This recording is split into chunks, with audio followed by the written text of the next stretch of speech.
John Blackwood stood at the iron gates of 1247, Maple Drive, his childhood home casting long shadows in the setting sun. At 52, he'd thought himself beyond the pull of memories, but the familiar scent of his mother's roses brought it all rushing back. Sarah Blackwood had tended those flowers until her final days, just 3 weeks ago. "Didn't expect you to beat me here," came a voice from behind. Michael, the youngest at 41, looked more weathered than John remembered. His usually pristine suit was wrinkled, dark circles shadowing his eyes. Between them stood Evan, 46, a university professor whose diplomatic nature had always made him the family peacekeeper. "First time we've all been here together since Dad left," Evan observed quietly, his hand resting on the gate's cold metal. 25 years had passed since their father's disappearance, leaving their mother to raise 3 boys alone. Or so they'd thought. The house loomed before them, a Victorian giant with peeling paint and secrets buried deep in its bones. Sarah Blackwood's death had been sudden, a heart attack while tending her beloved garden. No goodbye, no final words of wisdom. Just a letter from her attorney, summoning them all home. Inside, the house smelled of lemon polish and old books, their mother's signature combination. John's footsteps echoed on the hardwood floors as he led the way to the study, where Mr. Patterson, their mother's attorney, waited with an envelope in his liver-spotted hands. "Gentlemen," Patterson began, his voice carrying the weight of decades of family secrets, "your mother's will is unusual." He adjusted his wire-rimmed glasses, the envelope trembling slightly in his grasp. "The house, along with her entire estate valued at approximately $2 million, will go to only one of you." The temperature in the room seemed to drop. Michael's hand clenched into a fist, while Evan leaned forward, his academic curiosity piqued. "But," Patterson continued, "the heir will be determined by a test." Sarah left specific instructions: "The son who discovers the truth about our family's greatest secret will inherit everything. The key lies in understanding why I made the choices I did." John felt the old familiar anger rising. Even in death, their mother couldn't give them a straight answer. "What kind of game is this?" he demanded. Patterson shook his head. She was very clear. "You have 1 month to solve the mystery. If no one succeeds, everything goes to charity." He reached into his briefcase and withdrew 3 identical keys. "These open her private study on the 3rd floor, a room I believe none of you knew existed." Michael snatched his key first, always the impulsive one. "This is ridiculous. I'm an investment banker. I don't have time for treasure hunts." Evan accepted his key thoughtfully. "Mom never did anything without a reason. There must be something important she wanted us to understand." As John took the final key, his fingers brushed against something carved into its handle, a tiny heart, nearly worn smooth. The sight of it triggered a memory, his mother sitting at the kitchen table late at night, crying over an old photograph she'd quickly hidden when he walked in. He'd been 12 then, too young to question why she'd been awake at midnight, staring at hidden pictures. "One more thing," Patterson added, standing to leave. "Sarah left this note: 'The truth will hurt, my sons. But lies hurt more in the end. Everything you think you know about our family is about to change.'" The brothers stood in silence as Patterson's footsteps faded away. The house creaked around them, a sound John suddenly realized might be hiding decades of whispered conversations and secret meetings. His mother's final mystery hung in the air between them, already driving wedges into their fragile relationship. Michael checked his Rolex. "I say we split up and start searching. First one to figure it out wins." "That's not what Mom would have wanted," Evan protested, but John could see the same competitive glint in his brother's eyes that they'd all inherited from their mother. As they separated to explore the house, John paused in the hallway, studying an old family photo. Sarah Blackwood stood alone with her 3 sons, her smile hiding something he'd never noticed before, a shadow of fear in her eyes. The floorboards creaked overhead, and John looked up at the ceiling. Somewhere in this house, behind one of these doors, lay answers to questions he hadn't even known to ask. But as he climbed the stairs toward the mysterious study, one thought haunted him: sometimes the truth doesn't set you free, sometimes it destroys everything you thought you knew about yourself. The third-floor study door yielded to John's key with a reluctance that seemed almost alive. Dust motes danced in the beam of his flashlight, and the musty air carried whispers of long-kept secrets. Behind him, Michael and Evan crowded the doorway, their earlier competitiveness temporarily forgotten in the face of this unknown space. "Mom never let us up here," Evan murmured, running his fingers along a bookshelf. "All those times we asked about the locked door, she said it was just storage." The room told a different story. A massive oak desk dominated the space, its surface meticulously organized with folders and notebooks. The walls were lined with filing cabinets, each drawer labeled with dates spanning decades. But it was the cork board above the desk that drew John's attention: dozens of newspaper clippings, photographs, and handwritten notes connected by red thread, like a detective's investigation board. Michael flicked on the overhead light, revealing the full scope of their mother's secret world. "Look at this," he said, lifting a photograph from the desk. "It's dated last month." John moved closer, and his breath caught. The image showed their mother sitting in a cafe with a man he didn't recognize, distinguished-looking, silver-haired, wearing an expensive suit. They were holding hands across the table, their expressions intimate and familiar. She was seeing someone. Evan's voice carried a mix of surprise and hurt. "Why wouldn't she tell us?" John studied the photo more closely. There was something about the man's features, the sharp angle of his jaw, the set of his eyes, that tugged at his memory. He turned the photo over and found his mother's neat handwriting: "James, always." Michael was already pulling open desk drawers. "Here's more," he said, extracting a bundle of letters tied with faded blue ribbon. "They go back years. Decades, maybe." As John began reading, his hands trembled. The earliest letters were postmarked 27 years ago, just before their father's disappearance. His eyes caught fragments of passionate exchanges. "My dearest Sarah, if things were different. The boys can never know. Protecting them is all that matters." "Wait," Evan interrupted, holding up another photograph. This one was older, yellowed with age. It showed the same man, younger but unmistakable, standing with their mother in front of a cabin.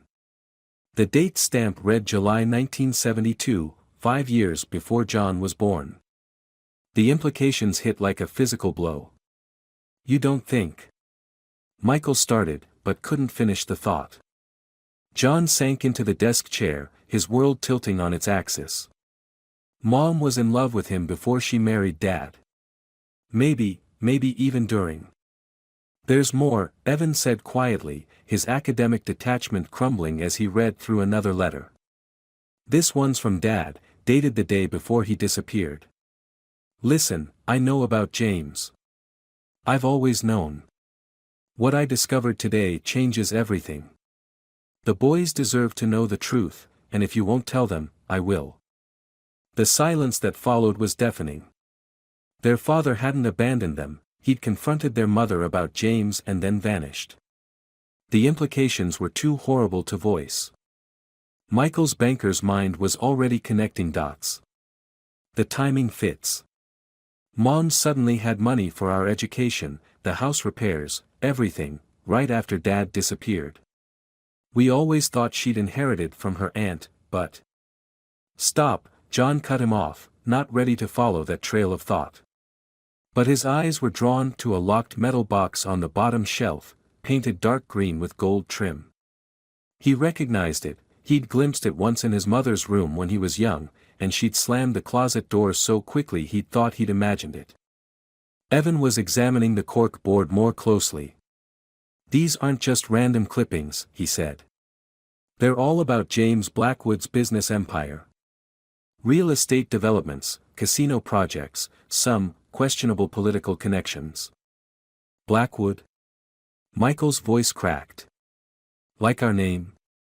John's mind raced back to childhood memories, hushed phone conversations, mysterious errands, their mother's insistence on keeping them away from certain parts of the city. The weight of unspoken histories pressed down on him like a physical force.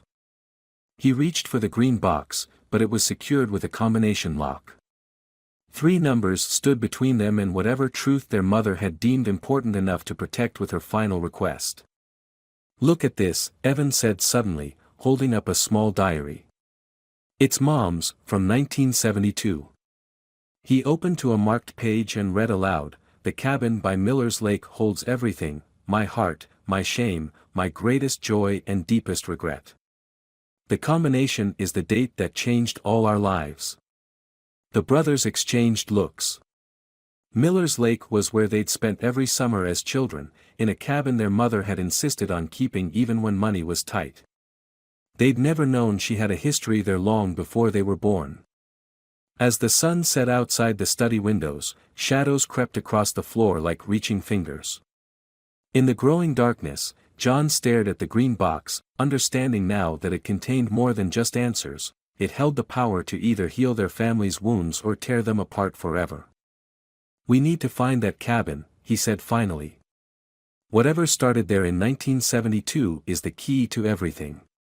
But as they prepared to leave the study, a new photograph slipped from between the diary's pages, their mother and James again, but this time they weren't alone. In his arms was a baby, and on the back was written one word that changed everything: forgive. Miller's Lake hadn't changed in 20 years. The same weathered dock stretched into the dark water, and the scent of pine needles still hung thick in the morning air. John stood at the edge of the gravel parking lot, memories washing over him like the gentle waves lapping at the shore. Every summer spent here had been perfect, almost too perfect, he realized now, as if their mother had been trying to make up for something. The cabin wasn't hard to find. It sat apart from the others, tucked against the tree line where the forest began its climb up the mountainside. The faded blue paint and white trim matched the photograph exactly, though decades of weather had softened its edges. "Someone's maintained it," Evan observed, running his hand along the recently oiled porch railing. "Property taxes, upkeep, Mom must have been paying for it all these years." Michael worked the key they'd found in their mother's diary into the lock.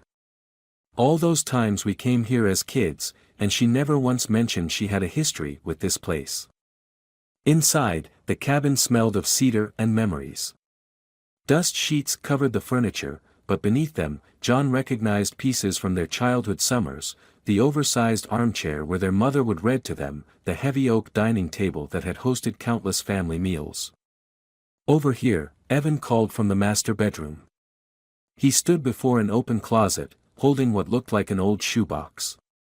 Inside were hundreds of photographs, all featuring the same man, James Blackwood.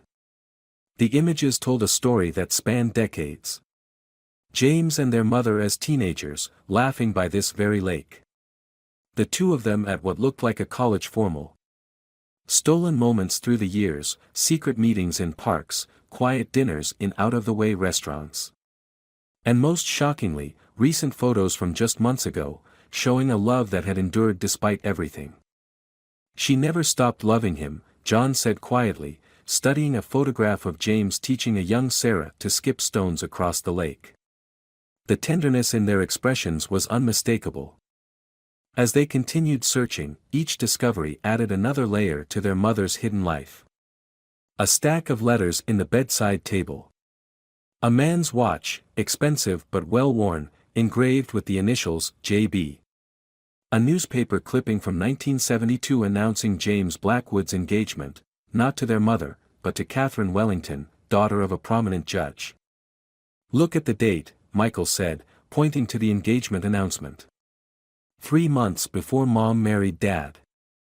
The implications hung heavy in the air. Their mother had been the other woman, or perhaps, given the timing of those early photographs, Catherine had been the other woman. Either way, the truth was unraveling decades of family history. Evan sat heavily on the dust-covered bed. "Remember how Mom used to get those headaches? She'd lock herself in her room for hours. I always thought it was stress from raising us alone, but... He pulled out his phone, scrolling through news archives.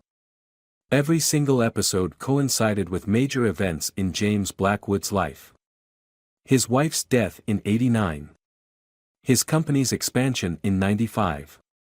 His son's graduation in 2000. His son, John, repeated, the word tasting bitter. He picked up another photograph, this one showing a young man in graduation robes, James's legitimate son, the one who had grown up in wealth and privilege while they scraped by. The resemblance to Michael was striking. As the afternoon light filtered through the cabin's windows, John found himself drawn to a particular floorboard near the window, the one that had always creaked under their mother's rocking chair. On impulse, he knelt and pressed its edge. The board lifted easily, revealing a space beneath. Inside lay a single envelope, the paper yellowed with age. The letter inside was dated September 15, 1972, the day before their mother married their father. My dearest Sarah, John read aloud, his voice thick with emotion. By the time you read this, I'll be married to Catherine. My father made it clear, either I follow through with this merger of families, or he'll ensure that every business in 3 states knows what the Blackwood name really stands for. The evidence he has would destroy not just me, but everyone I care about. Including you. I know you'll marry Robert tomorrow. He's a good man who loves you, and I pray he'll give you the life I cannot. But you must understand, everything I'm doing to protect you. There are dangerous men in my world, Sarah, men who see people as pieces on a chessboard. I won't let them make you a pawn in their game. The cabin is yours. I've arranged everything through third parties, so it can never be traced. Let it be a sanctuary for the life we should have had. And if someday, fate is kinder than it is today. Always yours. James. The silence that followed was broken only by the distant call of a loon on the lake.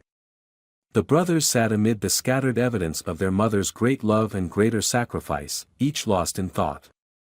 The combination, Michael said suddenly. Mom said it was the date that changed everything.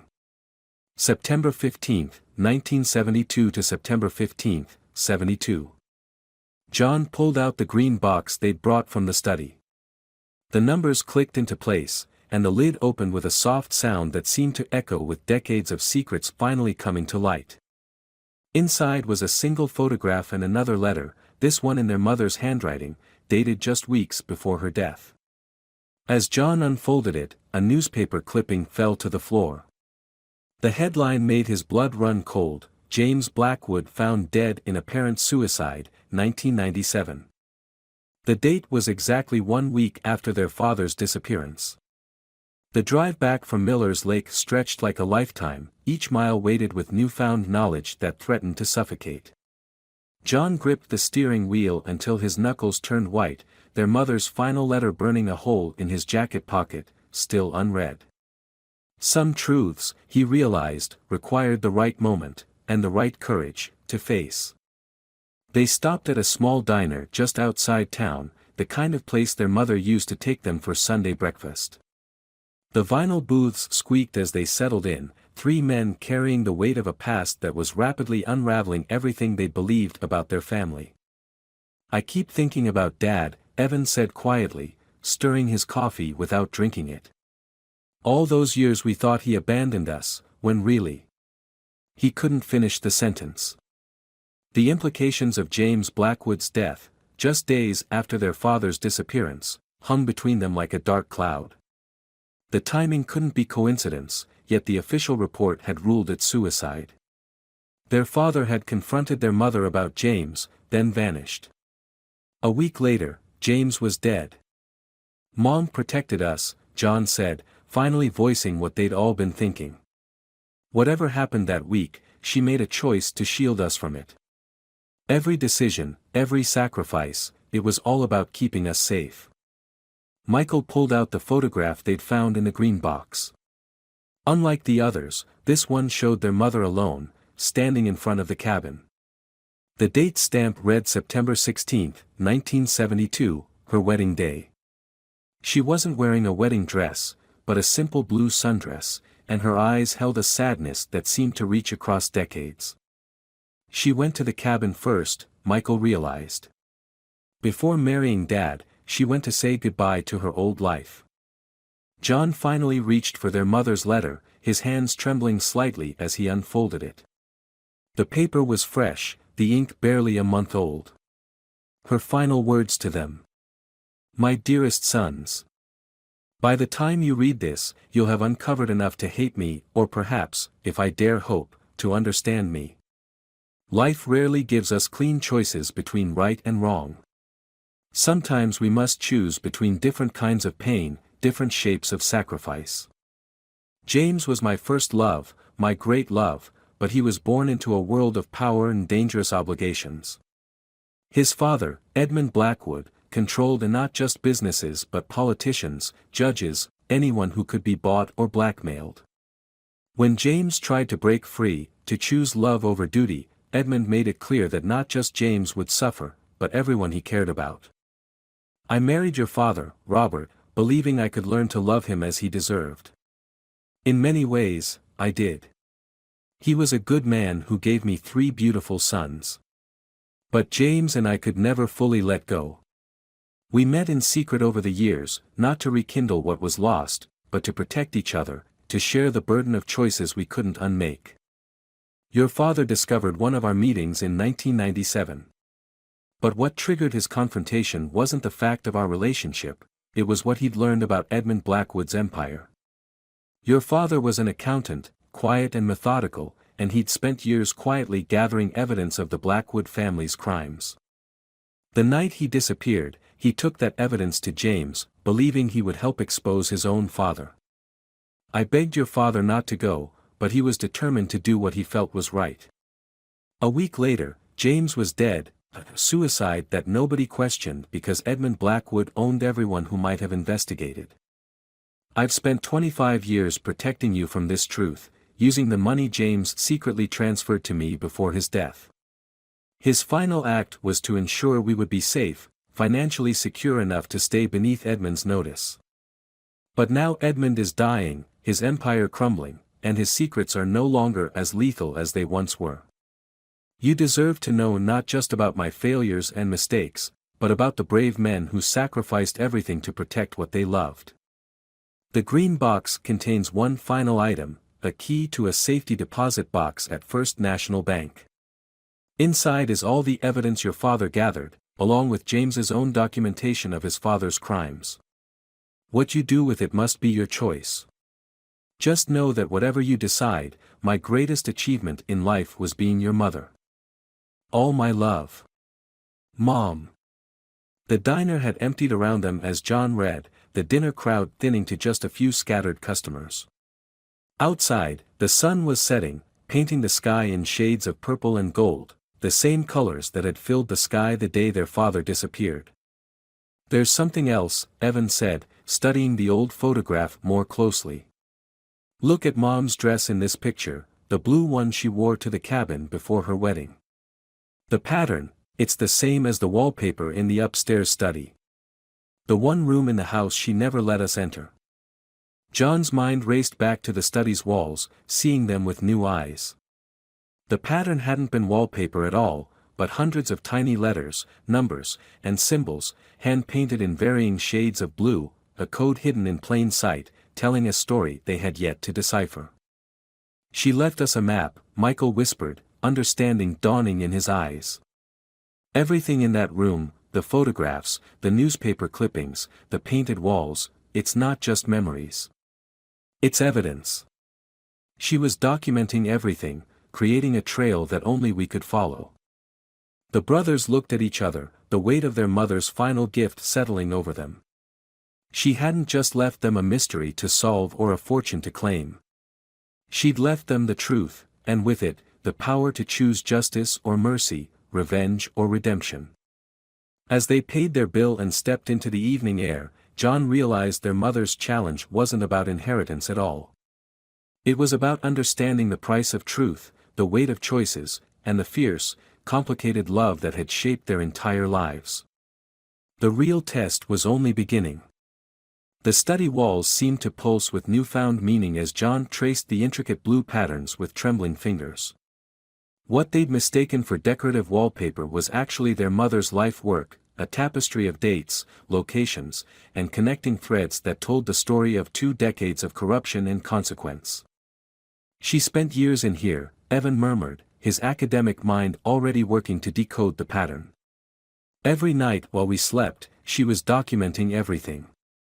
Protecting us by day, seeking justice by night."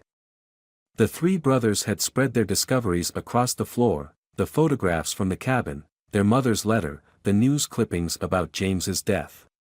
But it was the walls that held the key. Sarah Blackwood hadn't just been keeping records, she'd been building a case, piece by painstaking piece. Michael stood at the window, his silhouette sharp against the evening sky. "I keep thinking about those summer days at the cabin," he said quietly.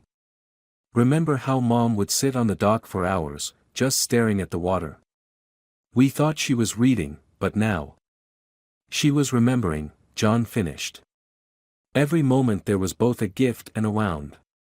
The weight of their mother's sacrifices pressed down on them with fresh intensity. She'd carried the burden of multiple lifetimes, her lost love with James, her complicated marriage to their father, the truth about his disappearance, and the constant vigilance needed to protect her sons from Edmund Blackwood's reach. Evan had been working steadily, transcribing the wall's pattern into his notebook. "It's not just dates and places," he said suddenly. "Look, these recurring symbols. They're monetary amounts, property deeds, offshore account numbers. Mom wasn't just tracking Edmund's crimes, she was creating a comprehensive map of his entire empire." John moved closer, seeing the walls through new eyes. "The pattern repeats every few feet, but with subtle changes. Like she was updating it as new information came in." "From James," Michael added. "He must have been feeding her information for years, helping her build this case even while maintaining his public role in his father's business." The realization hit John like a physical blow. James hadn't been just their mother's lost love, he'd been her silent partner in a decades-long mission to expose the truth. Even in death, he protected them, ensuring their financial security while leaving behind the evidence needed to bring down his father's corrupt empire. "Edmund Blackwood is dying," Evan said, reading from a recent newspaper on the desk. "Pancreatic cancer. Doctors give him weeks, maybe months. That's why Mom chose now to reveal everything. She waited until he was too weak to retaliate." The brothers sat in silence, absorbing the magnitude of their mother's final gift. She'd given them not just the truth about their past, but the power to shape the future. The safety deposit box key felt heavy in John's pocket, its weight carrying the potential for both justice and destruction. "We need to talk about Dad," Michael said finally, voicing what they'd all been avoiding. "If he really took evidence to James that night, then someone else might have been involved in both their deaths," John finished. The thought had been haunting him since reading their mother's letter. Edmund Blackwood wouldn't have done the deed himself. He would have used someone trusted, someone who could make 2 deaths look unconnected. Evan's head snapped up from his notes. "The pattern on the east wall. These symbols here, they're different. More urgent, like Mom was tracking something specific."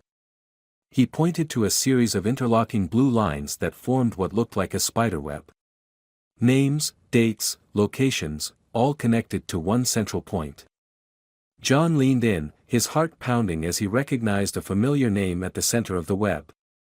Thomas Sullivan, Edmund Blackwood's head of security for 30 years. The man who'd attended James's funeral, who'd handled the police investigation into his suicide, who'd been the last person to see their father alive. "Mom left us more than just evidence of Edmund's financial crimes," John said softly. "She left us a path to the truth about Dad and James." The brothers looked at each other, understanding dawning in their eyes. Their mother's challenge wasn't about choosing an heir or solving a puzzle. It was about deciding what kind of men they would be, what kind of legacy they would create from the ashes of secrets and sacrifice. Michael stood, his banker's pragmatism warring with newfound purpose. If we do this, if we use Mom's evidence, it won't just expose Edmund. It'll change everything. The Blackwood Empire will crumble. People will lose jobs, reputations. And the truth about Dad and James will finally come out, Evan added quietly. John touched the wall one last time, feeling the slight texture of his mother's painted codes beneath his fingers. In that moment, he understood with perfect clarity what she'd been trying to tell them. The house, the inheritance, the mystery, none of it was about money or property. It was about choice. About taking the harder path when justice demanded it. Mom spent 25 years building this case, he said. Dad and James died trying to expose the truth. We owe it to all of them to finish what they started. As night fell outside the study windows, the brothers began their work, carefully documenting every detail of their mother's coded walls. Their task was clear now, not to compete for an inheritance, but to honor the sacrifice of those who had loved them enough to risk everything for truth. The real test wasn't finding the evidence. It was having the courage to use it.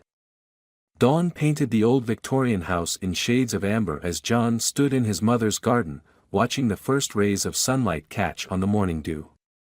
The roses she'd tended so carefully were still blooming, their persistence a testament to her quiet strength. In his hand, he held the safety deposit box key, such a small thing to carry the weight of so many lives. The past week had transformed them all. 3 brothers who'd arrived as competitors now stood united, changed by the truth they'd uncovered and the choices that lay ahead. The evidence in the safety deposit box had been comprehensive, not just documentation of Edmund Blackwood's crimes, but a detailed account of the night their father disappeared, written in James's own hand. The morning paper's here, Evan said quietly, joining John in the garden. The headline told its own story, Edmund Blackwood dead at 82. The empire their mother had spent decades documenting was already beginning to crumble, its foundation built on secrets that could no longer hold. Michael emerged from the house, carrying their mother's worn leather journal, the last piece of her legacy they discovered hidden behind the study's false wall. I think I understand now, he said, his voice soft with revelation. Why she did it this way. Why she made us search together. John nodded, the understanding settling deep in his bones. Their mother's final gift hadn't been the truth about their past, it had been the opportunity to face that truth together, to choose what kind of men they would become in its wake. The previous night, they'd made their decision. The evidence would go to the authorities, but not as an anonymous tip or a vindictive expose. They would present it as what it was, a testament to the courage of 3 people who'd sacrificed everything to protect what they loved. I found something else, Evan said, pulling an envelope from his jacket. Inside was a photograph none of them had seen before, their mother and father on their wedding day. But it wasn't the formal portrait they'd grown up seeing. This one was taken at the lake, hours after the ceremony. Their father was helping their mother plant a rose bush beside the cabin, both of them laughing, soil staining their wedding clothes. Look at the back, Evan urged. In their mother's familiar handwriting were the words, love isn't always what we expect it to be. Sometimes it's choosing to build something new from the pieces of broken dreams. Robert gave me that gift, the courage to begin again. John felt the tears he'd been holding back for days finally break free. Their father hadn't been a placeholder or a second choice. He'd been a man who'd loved their mother enough to help her plant new gardens, knowing her heart would always partially belong to another. And in the end, he'd died trying to right the wrongs that had kept her from her first love, understanding that some truths were worth any price. The brothers gathered in the kitchen, where so many family memories had been made. The morning light streamed through the windows, catching on the dust motes that danced in the air. Michael placed their mother's journal on the table, open to its final entry. My dearest boys. By now you've uncovered all my secrets, walked the paths of my joys and sorrows. You've seen my mistakes, my compromises, my attempts to protect you from truths I thought too heavy to bear. But in doing so, I may have underestimated the strength that runs in your veins, not just from James or Robert, but from every choice that led to who you are today. The house was never meant to go to just one of you. It was meant to bring you together, to help you understand that family isn't about blood or names or inherited wealth. It's about the choices we make, the truths we're willing to face, and the love that survives even our greatest mistakes. My final wish is simple: take what you've learned, about justice, about sacrifice, about the complicated nature of love, and use it to build something worthy of all those who loved you. The house, the money, the truth itself, these are just tools. The real inheritance is the understanding that every day offers us a chance to choose who we want to be. I leave you not with answers, but with the knowledge that you are stronger together than apart. My greatest legacy isn't the evidence I gathered or the secrets I kept, it's the 3 men reading these words, finally understanding that truth without compassion is just another form of cruelty. Choose wisely. Love deeply. Forgive what you can. And know that I am proud of the men you've become. All my love. Mom. John looked at his brothers, really looked at them, seeing not competitors or strangers, but partners in a journey none of them had expected. The mystery their mother had left them had done what perhaps nothing else could, it had forced them to see each other, and themselves, with new eyes. So, Michael said, managing a small smile, what do we do with the house? The answer came easily now, born not of competition but of understanding. The house would become a foundation, literally and figuratively. A place where families torn apart by corruption and greed could find help navigating their own paths to justice. Their mother's gardens would continue to bloom, tended by those who understood that healing often starts with getting your hands in the dirt and planting something new. As they stood in the morning light, John finally understood the true price of truth. It wasn't measured in revelations or retribution, but in what you chose to build from the ashes of shattered illusions. Their mother had given them not just the truth about their past, but the freedom to choose their future. Together, they would honor that gift, not by living in the shadow of secrets, but by creating something new from all they'd learned about love, sacrifice, and the courage to begin again. The truth had indeed changed everything. But perhaps that had been the point all along.